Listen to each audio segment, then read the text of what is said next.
All you need to know about CPD. The SAPC CPD system is an outcome-based system that emphasizes the acquisition of skills rather than the accumulation of points.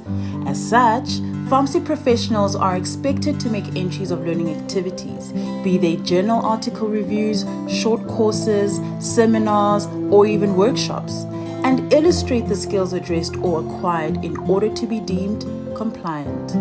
The SAPC CPD System Q&A. Question: can I send counsel my electronic portfolio instead of completing the online CPD entries? Answer: registered person will be required to keep copies of their own personal electronic portfolio of evidence, which counsel may request from time to time. The portfolios of evidence must not be sent to counsel unless they are requested. Counsel will not be able to capture information on the CPD system on behalf of registered persons.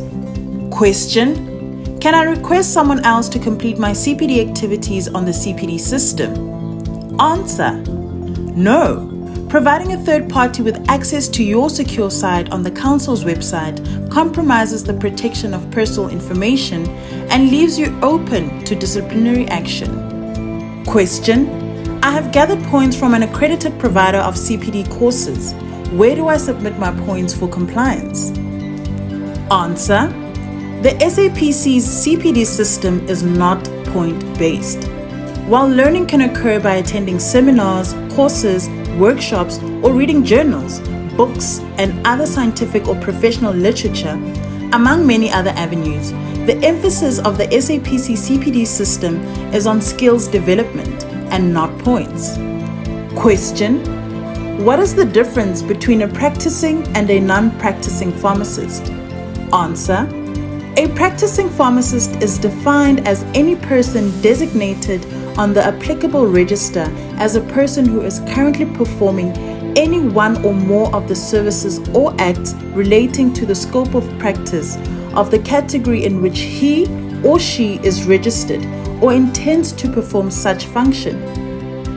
A non-practicing pharmacist, on the other hand, is defined as any person designated on the applicable register as a person who is not currently performing any one of the services or acts relating to the scope of practice of category in which he or she is registered and does not intend to do so. Non-practicing pharmacists are under no obligation to submit CPD entries. Question: as a non-practicing pharmacist, is there any benefit to submitting CPD entries? Answer: absolutely. For starters, it is important to keep abreast with changes in the practice environment to ensure continuous development and sustained competence. Another advantage to keeping pace with the changes in the profession is that should you decide to resume performing acts relating to the scope of practice of a pharmacist, you will not feel out of place.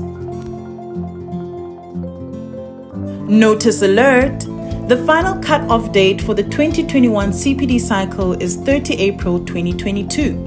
Remember to submit 6 CPD entries to remain designated as a practicing pharmacist. Remember, plagiarism is unethical and an act of professional misconduct. You learn every day. Why not submit CPDs while you're at it? #CPD is easy, #CPD Friday, #SAPC.